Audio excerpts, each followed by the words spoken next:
This week, we'll wrap up our discussion on disability insurance. Should everyone have disability insurance? That depends. For one, it depends on your preference as it relates to risk management. Do you want to insure against this risk, protecting your household from potential loss of income, or retain those risks and avoid paying premiums? It also depends on your current financial situation. Do you have enough in non-retirement savings to cover the loss in income? Do you have assets that you'd be willing to sell to make ends meet? Is there another employed spouse in the household that earns enough to comfortably live with just their income?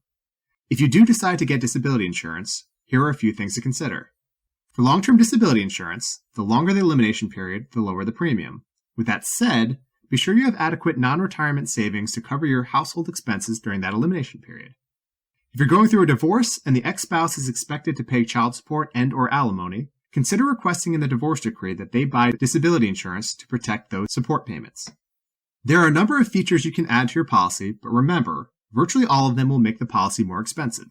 Selecting a non-cancelable policy means the insurer cannot cancel the policy, raise the premium, or decrease the benefits. Generally, long-term disability insurance covers 50 to 70% of net income. Some insurance companies will provide options to increase the benefit amount if you don't think that'll be enough to support your household.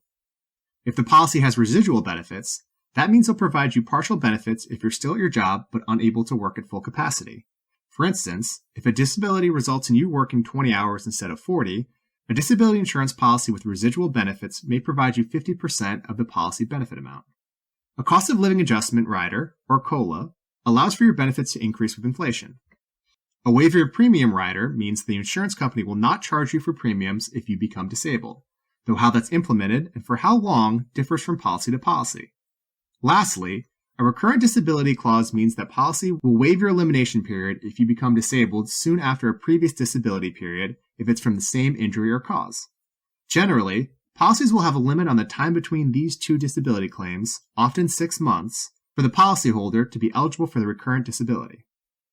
That concludes our discussion on disability insurance. We'll return next week to discuss umbrella insurance.